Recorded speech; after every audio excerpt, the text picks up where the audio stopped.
जिस फिल्मी दुनिया में लोग आने का सपना देखते हैं, लेकिन उस दुनिया में आने के बाद आखिर वो खुद को खत्म क्यों कर लेते हैं? क्या इंडस्ट्री की मुश्किलें इसके लिए जिम्मेदार हैं या फिर खोखले होते रिश्ते? आज इन्हीं सवालों के साथ दोस्तों हम इस खबर की शुरुआत करने जा रहे हैं, क्योंकि इंडस्ट्री से एक ऐसी ही खबर सामने आई है जो न सिर्फ दिल दहला देती है बल्कि पूरे समाज को झकझोर भी देती है। ये खबर है एक 25 साल के उभरते एक्टर सचिन चंदवड़े की, जिन्होंने अपनी जिंदगी को खत्म कर लिया। महज 25 साल की उम्र में जब करियर की एक नई उड़ान भरने का वक्त होता है, तब उन्होंने मौत को गले लगा लिया। यह सोचकर ही रूह कांप जाती है।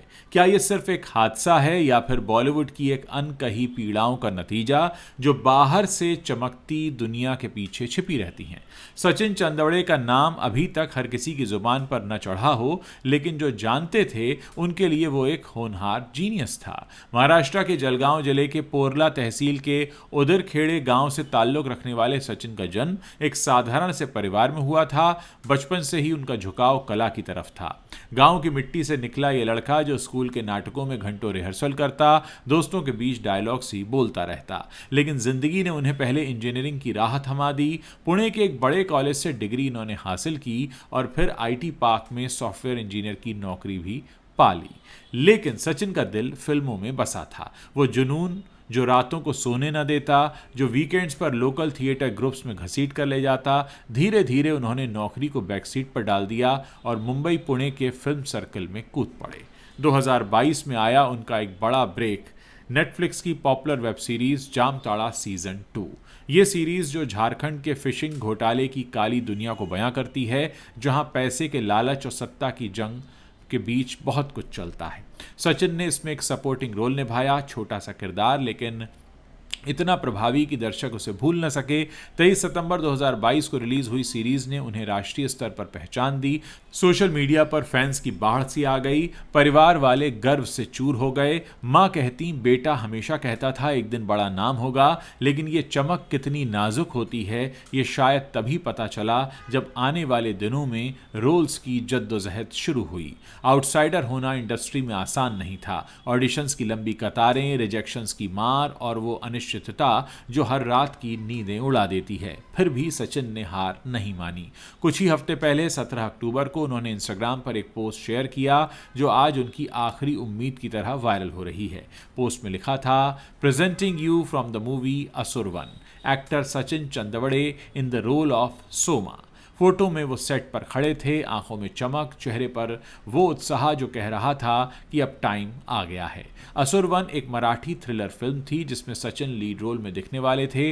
डायरेक्टर सचिन रामचंद्र मेघे के साथ को स्टार्स पूजा मोइली और अनुज ठाकरे भी। प्रोडक्शन हाउस ड्रीम फार्म ने इसे बड़ा प्रोजेक्ट बताया था। रिलीज डेट तो तय नहीं हुई थी, लेकिन प्रमोशन की हलचल शुरू हो गई थी। अब लग रहा था कि सचिन की जिंदगी एक नई दिशा ले रही है। उनके दोस्त बताते हैं कि सचिन फोन पर घंटों बातें करते, क्योंकि वो नए प्रोजेक्ट को लेकर काफी एक्साइटेड थे।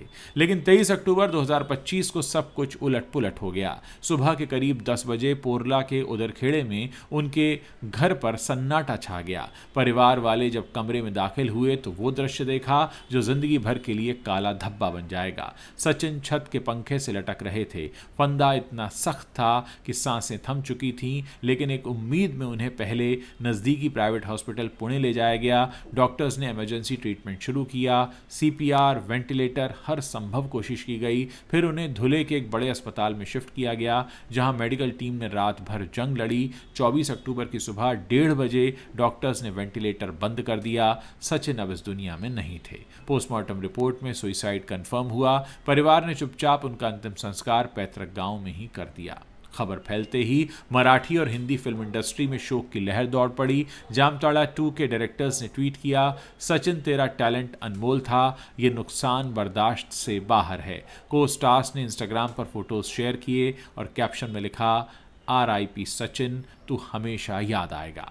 लेकिन अब सवालों की बाढ़ भी आ गई। आखिर क्यों? पुलिस ने एक्सीडेंटल डेथ का केस रजिस्टर किया है, जांच चल रही है। कोई सुसाइड नोट भी नहीं मिला, कोई स्पष्ट वजह भी सामने नहीं आई। परिवार चुप है, दोस्त भी चुप हैं, लेकिन ये चुप्पी और गहरी चोट देती है। क्या प्रोफेशनल स्ट्रेस था, क्या फाइनेंशियल क्राइसिस था, या वो अकेलापन था जो इंडस्ट्री के नए चेहरों को अक्सर यूं ही चुपचाप खा जाता है? अब आते हैं उस बड़ी बहस बहस पर जो सचिन की मौत ने फिर से गरमा दी है। क्या फिल्मी दुनिया में कुछ ऐसा चल रहा है जो बाहर नहीं आ पा रहा? वो हसीन दुनिया जहां सपने बुने जाते हैं, लाखों युवा आते हैं, क्या वहां सरवाइव करना इतना डरावना हो गया है? लगातार ऐसी खबरें आती रहती हैं जो दिल को झकझोर देती हैं। ज़िंदगी ख़त्म करना कोई छोटी बात नहीं होती। इससे पहले व्यक्ति किस हद तक पहुंच चुका होता है, किस कदर टूट चुका होता है, ये तो वही जानता है। मौत से ठीक पहले दिमाग में क्या घूमता होगा? वो दर्द, वो निराशा, वो ज़िंदा रहने से बदतर लगने लगे।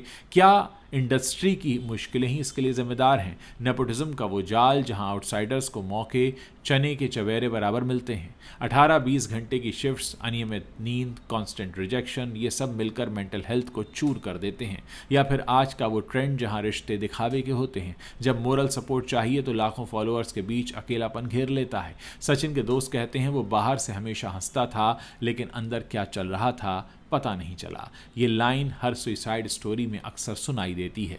इस बॉलीवुड इंडस्ट्री में 70% से ज़्यादा आर्टिस्ट डिप्रेशन और एंग्जाइटी से जूझते हैं। ये कोई कयास नहीं बल्कि एक रिपोर्ट बताती है। सुशांत सिंह राजपूत की 2020 की मौत ने तो पूरे देश को हिला दिया था। 34 साल की उम्र, सुपरहिट फिल्में, फिर भी कुछ इस तरीके का अंत। जांच में निकला प्रोफेशनल राइवलरी, नेपोटिज्म और वो अलगाव जो बॉलीवुड के बंद घेरे में आउटसाइडर्स को महसूस होता है। उसके बाद हमने साथ ही कुछ और नाम सुने, जिया खान और पार्वती और तमाम ऐसे नाम जिन्होंने अपनी ज़िंदगी को यूं ही खो दिया।